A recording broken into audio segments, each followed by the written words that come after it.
You're listening to Across the Table, a healthcare private equity podcast brought to you by McGuireWoods.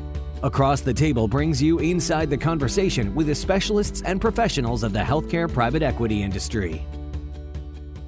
Welcome to another episode of Across the Table. I'm Geoff Cockrell, the head of the private equity group at McGuireWoods. In our Across the Table series, we talk with deal makers and other experts on a lot of the key issues that surround private equity investment in the healthcare industry. Today, I'm joined by my partner, Kate Hardey, and we're going to talk about pharmacy services and pharmacy benefit management services. As a little bit of an intro, we represent a lot of different private equity funds that have invested heavily in healthcare over the last several years, and a lot of that investment has been in the consolidation of providers. That's been a very active sector across a lot of different verticals within healthcare. Those investments carry their own kind of benefits and risks. And we've seen a number of our investor clients looking to diversify their investments in healthcare, looking at some of the other sectors that are not either built on consolidation of provider services or reliant on federal reimbursement, which creates its own sets of risks. And in that expansion, we've seen a lot of investors looking towards healthcare IT as a very vibrant area. We've seen many investors looking at payer services and different sorts of B2B type relationships with the payer community. We've also seen a lot of expansion into pharmacy services, and pharmacy benefit management. Kate, maybe you could give a little introduction of yourself and then explain to us a little bit from a high level what PBM services are and pharmacy services are. Sure. Thanks, Geoff, for having me. My name's Kate Hardey. I'm a partner in the Charlotte office. I'm in the healthcare group at McGuireWoods. I do both regulatory and transaction work, primarily in the life sciences and pharma space. And I've done quite a few different types of transactions in this space for pharmacy services and pharmacy benefit managers. So for a quick overview, pharmacy services is something that most people are familiar with. You think of your CVS or your Walgreens where you go and you get your prescription. But there's a couple of different types of pharmacies, and we can talk about these in a little bit. There's your normal CVS pharmacy, your Walgreens, where you think of to get your prescription.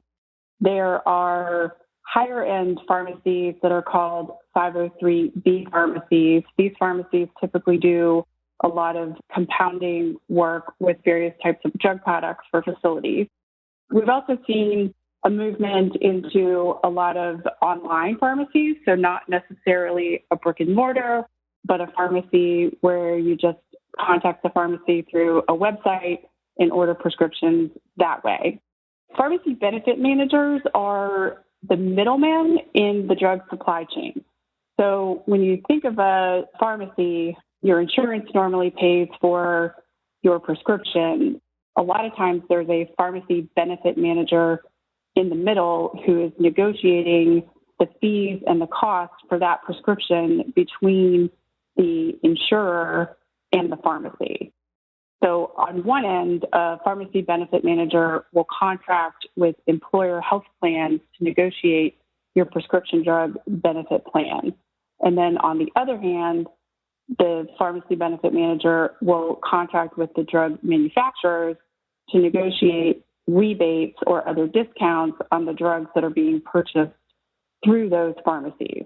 Initially, when PBMs were first created, the whole idea was to try to lower drug prices and pass on discounts to purchasers. However, over the past few years, there's been quite a bit of controversy with respect to the role that pharmacy benefit managers are playing and whether or not they are actually helping to reduce drug prices, or now whether the middleman is actually making drug prices go up. Thanks, Kate. You mentioned the 503A and the 503B pharmacies. Can you kind of compare and contrast those a little bit and then describe where you're seeing more investment activity and why you think that would be? Yes, sure. So the 503A pharmacies, like we mentioned, are the typical type of pharmacies that you think about, your CVS, your Walgreens, a pharmacy that you would have in a hospital.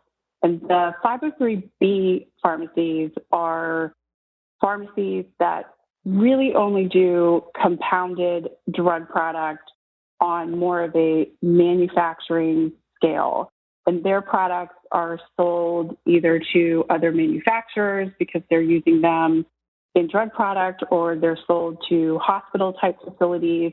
The 503B pharmacies generally aren't selling product to consumers or other types of customers like you would think of for a 503A pharmacy.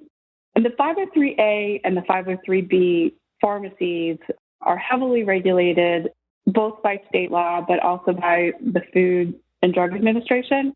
Everyone is probably very familiar. Back in about 2014, there was the New England compounding pharmacy case where a pharmacy had compounded product that ended up infecting and actually, unfortunately, killing several people because the product wasn't properly compounded. Kate, that case drew a lot of attention. The compounding pharmacies, as opposed to the regular drug manufacturers, have a little bit different kind of standards of their manufacturing processes. And it was the difference in those manufacturing processes that gave room for a company to not be as precise in some of the things they were doing, and it ended up making a lot of people sick. And for that case in particular, for a few years, people were pretty afraid of compounding pharmacy businesses just because they had a lot of fear that the manufacturing side of those businesses carried a lot of unknown liability.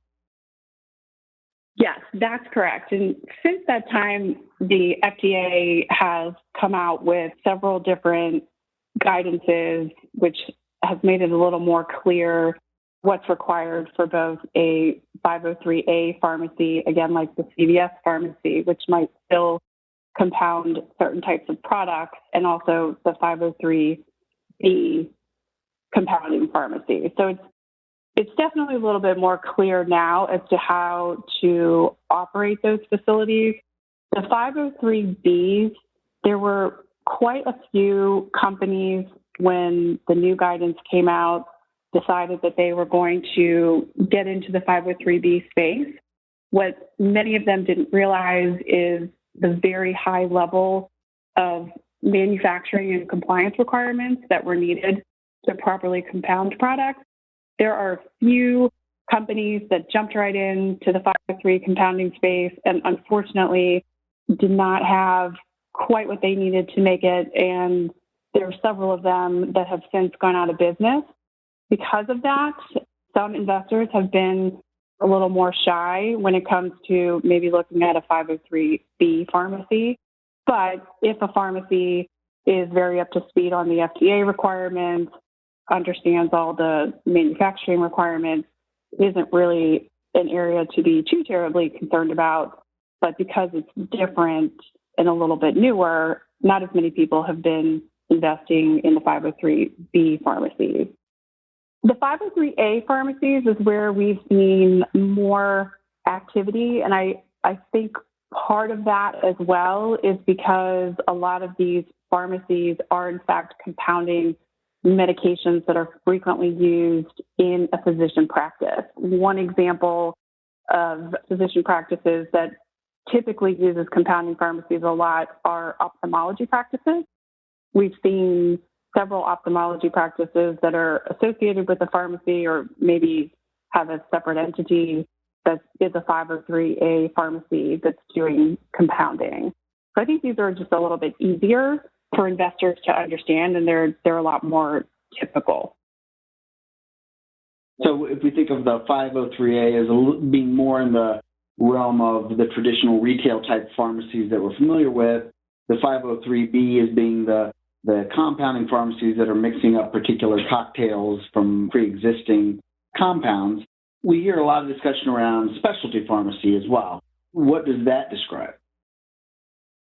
Specialty pharmacy, they are typically putting together more expensive or rare type drugs. Like there are a lot of specialty pharmacies that put together drugs in the hemophilia space. A 503A pharmacy could also be doing specialty pharmacy type services. Specialty pharmacy really is just another term to discuss the type of drug products that the pharmacy is distributing. Right. We often see them built around particular diseases, and their customer bases would not necessarily be as geographically concentrated as you might think of a more local pharmacy, but they'd be a specialty pharmacy making a particular cocktail or a suite of things that are related to a particular disease. Exactly.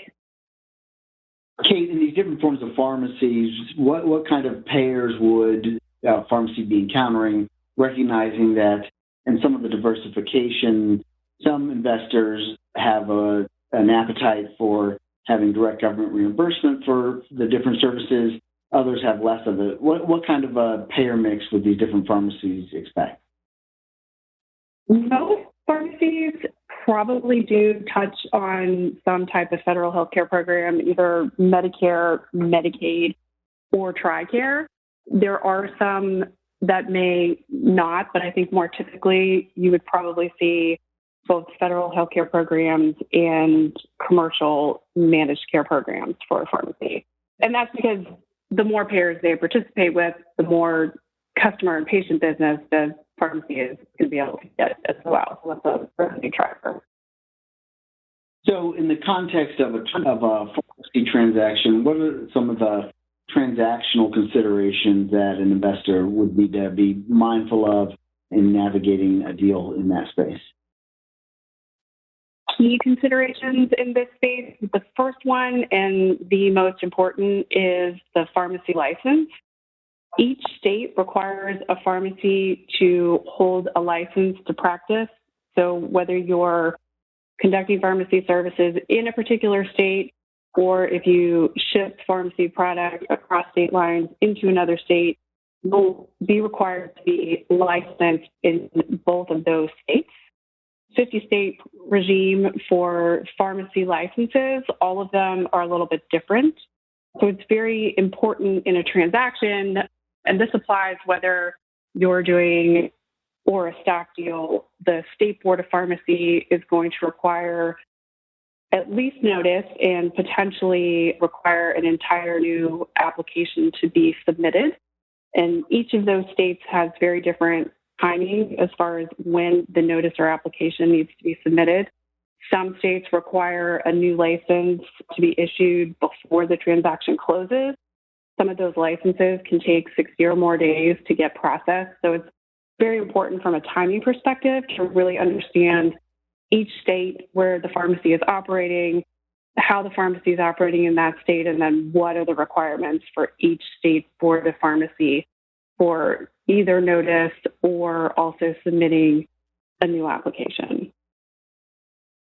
Having been through that a few times, a business doesn't have to be scaled up very big before you find yourself touching a number of these states, and they often have very exacting processes. And sometimes you can navigate to shorten the waiting periods in that, and sometimes not. So one of the key takeaways as you're on the front end of a transaction in the pharmacy space is to recognize that the change of ownership license process is often the long pole in the tent for getting from point A to point B in closing. So starting that process early and vigorously is usually a good idea. Yes, it's a lot of paperwork, but it will save a lot of time to get that timeline going early in the transaction process. So, Kate, both in the context of a transaction and just kind of ongoing regulatory health of a company, what is the audit relationship that one of these companies has with the government? How frequently do they get audited? How much noise comes out of that in the context of a transaction? How should people be thinking about that audit process? Most state boards of pharmacy are going to be auditing the 503A, so your consumer pharmacy type businesses, on some sort of audit schedule. It's a little bit different in each state. Normally, the regulators will come in, they'll ensure that the pharmacist in charge has the proper license, that the drugs are being stored appropriately. If there's any type of sterile processes going on, those will be reviewed in detail. If there is an issue, most pharmacies will get an opportunity to correct that. If issues are not corrected, occasionally you will see fines by the State Board of Pharmacy. Those are usually fairly low in number, in the thousands.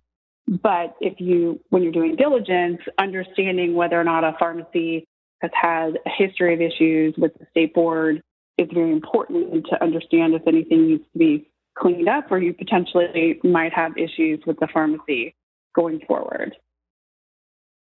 Kate, how frequently, kind of in your diligence processes, do you find targets that have some hiccups in that process, and how serious do they tend to be? On the State Board of Pharmacy level, we find them occasionally. They're usually, I'd say maybe a third of the time, we'll come up with something in a particular state. Sometimes it just depends on how aggressive the particular State Board of Pharmacy is, or if there's been any across-the-board issues. And most of the fines that we've come across, like I mentioned, are in the thousands, and it's a fairly easy cleanup. It's just not something that you would want to let linger on. So, Kate, as far as other government interactions, since both the 503A and the 503B pharmacies are generally compounding new mixtures, that brings them under the purview of the FDA. How much FDA oversight of both of those types of pharmacies would you expect to see? On the 503B side, those are 100% under FDA purview. They are inspected fairly frequently. So we would expect to see an FDA history with one of those types of pharmacies. On the 503A side, those are less frequent. They have happened on occasion, and mostly if a pharmacy is doing some sort of sterile compounding, or again, if there's been a particular issue. But that is also something that we would look for in diligence. And on the FDA compounding side, we would expect to see what's called a Form 483. If there are particular issues noted, and we would want to understand how the pharmacy, the 503A or the 503B, responded to that. And then in more egregious instances, FDA could potentially issue a warning letter, which is, again, the next level up from an FDA perspective. It doesn't necessarily mean there's going to be fines, but it does mean that the pharmacy, whether a 503A or the 503B, needs to step up their game.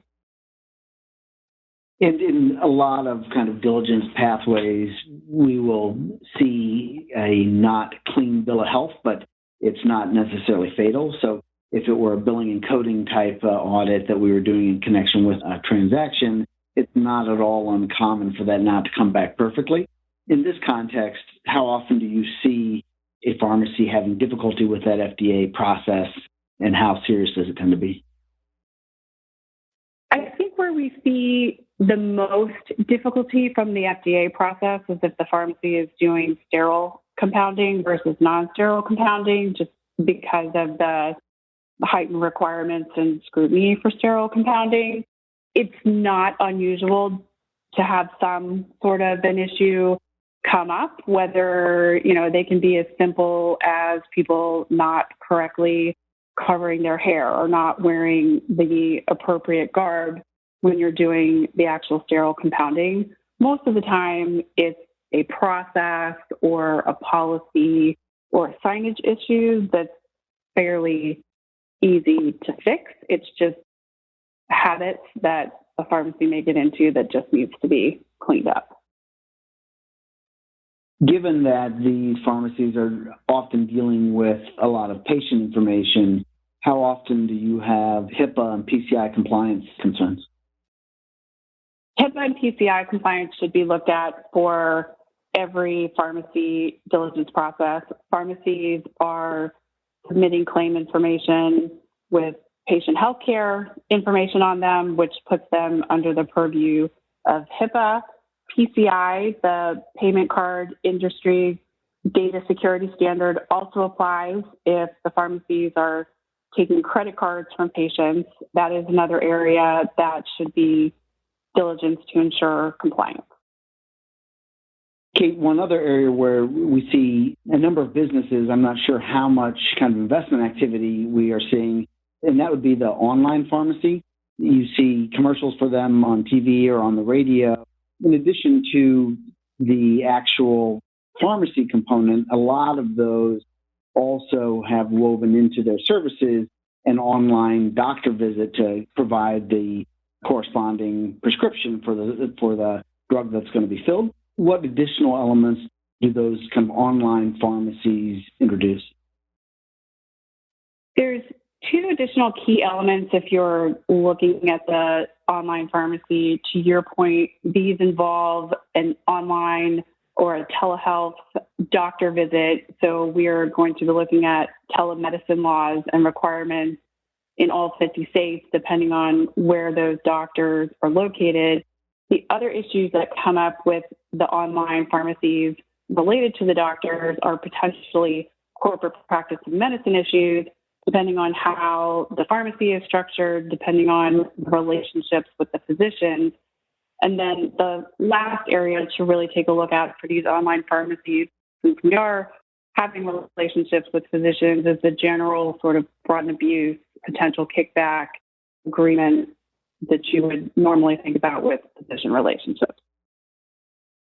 And you touched on one element that I just want to draw out more directly, is that these online pharmacies and the corresponding online telehealth, the nature of them, as opposed to some of the more local retail or even compounding pharmacies, the nature of them tend to kind of blanket the entire country, whether it's once you're kind of getting customers through the internet, they could be in any state. And so, and every state might have their own views on telehealth medicine as it relates to the citizens of their state. So you very quickly get into a very broad analysis that needs to be undertaken before kind of delving into that market. Absolutely. So, Kate, maybe switching gears to the pharmacy benefit management side, the PBM space is another sector where we've seen a lot of investor interest and activity. One of the reasons is the PBM space tends to the business comes in bigger clumps. The things that make it useful are that you'll have a large employer or a group of employers or a coalition of employers that are needing to, for their employees, needing to deal with both the payers and the pharmacies, both in administrating the pharmacy work, but also in pricing. And so these large PBM businesses kind of serve as a go-between for these large coalitions of employers or pension plan groupings to connect with the insurers and the pharmacies. What sort of activity in that space have you seen thus far, Kate? We've seen a little bit of activity in this space. I mean, there are sort of your medium-sized PBMs that are working with employer coalitions. And then, of course, there are the giants out there, the PBMs that most folks are familiar with. At this point, we've seen a little more sort of down the lower middle part of the chain as far as investor activity.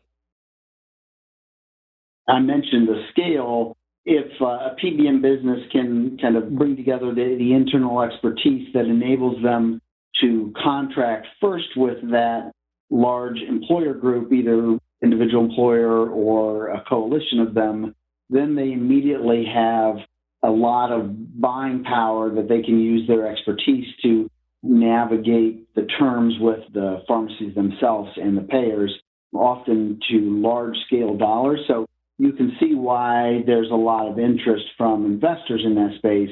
For it to be kind of possible at all, it requires a certain amount of scale. And then once you've kind of built that initial level of scale, you can kind of replicate that exercise with other large employer groups. Given kind of the increasing activity in the PBM space, what are some of the diligence concerns that a buyer should be focusing on the front end of a PBM transaction?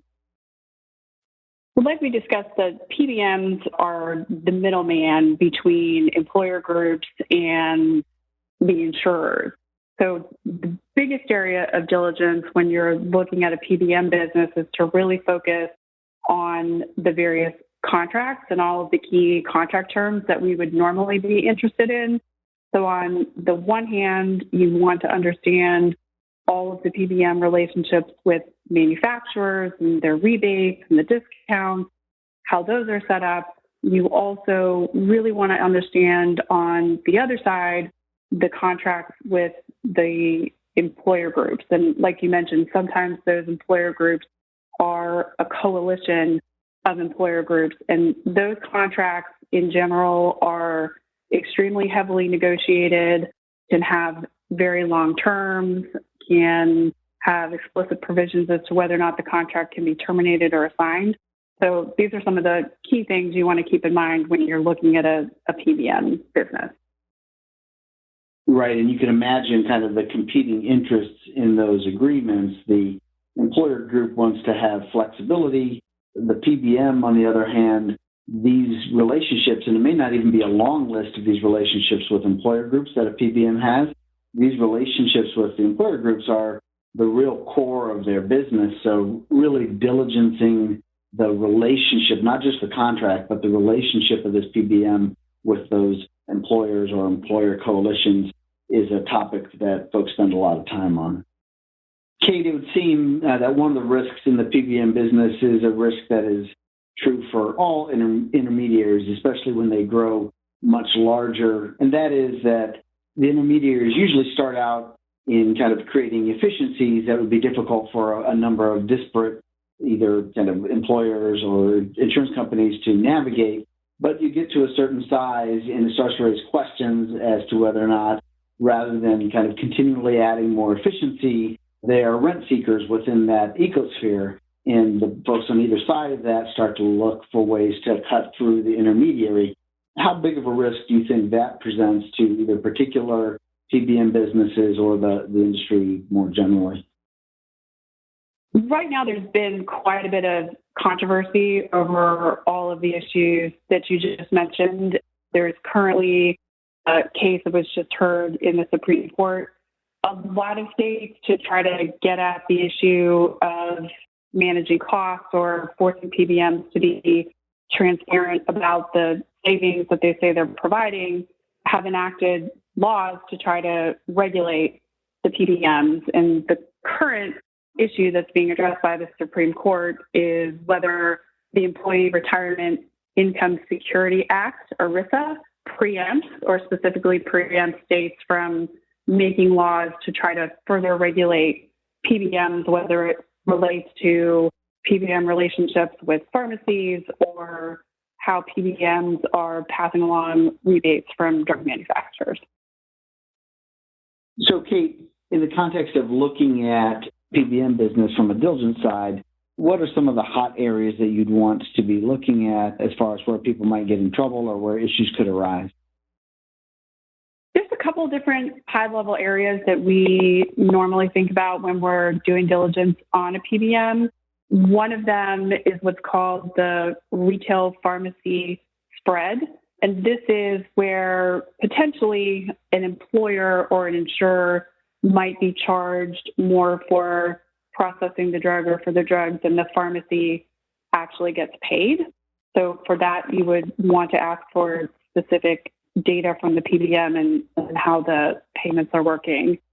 Other issues that sometimes come up are things we might typically think about, such as kickbacks. Issues that come up in the PBM space are drug manufacturers potentially paying kickbacks or other fees to the PBM to ensure that their product is placed on a better formulary tier for the employer group. And this sometimes happens with branded drugs to try to make sure that those drugs are given out as prescription. A couple other things that often come up in this space are whether a PBM also owns a mail order pharmacy. Sometimes PBMs do have ownership relationships with either a brick and mortar pharmacy or a mail order pharmacy. And in those instances, Sometimes PBMs try to force the employees to get their mail order drugs only through the pharmacy owned by the PBM, which of course benefits the PBM by making that additional money. There are certain states who have tried to enact laws to prevent this. But again, like we just discussed, some of that may play out a little bit more depending on how the Supreme Court rules on the most recent case. Just to mention a few others, sometimes PBMs have aggressive pharmacy auditing strategies where they'll try to recoup money back from a pharmacy. Again, this is another area where sometimes there are state laws that limit the type of auditing a pharmacy can do.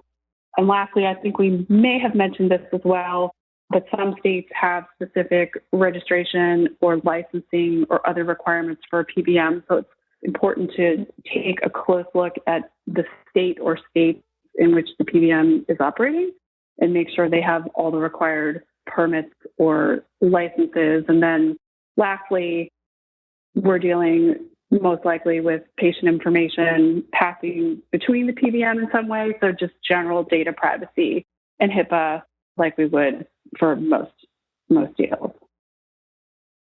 Thanks, Kate. I think we are going to continue to see kind of increasing interest in these areas as both consolidation and evolution in the space picks up steam.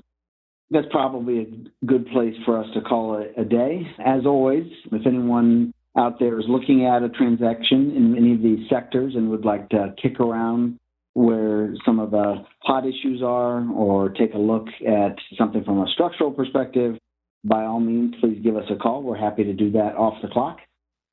And with that, we'll bring this episode of Across the Table to a close. Thank you, everyone. We appreciate you joining us on this episode of Across the Table. To learn more about today's discussion or to contact us, please visit our website at McGuireWoods.com. We look forward to hearing from you. This podcast was recorded and is being made available by McGuireWoods for informational purposes only. By accessing this podcast, you acknowledge that McGuireWoods makes no warranty, guarantee, or representation as to the accuracy or sufficiency of the information featured in the podcast. The views, information, or opinions expressed during this podcast series are solely those of the individuals involved and do not necessarily reflect those of McGuireWoods. This podcast should not be used as a substitute for competent legal advice from a licensed professional attorney in your state and should not be construed as an offer to make or consider any investment or course of action.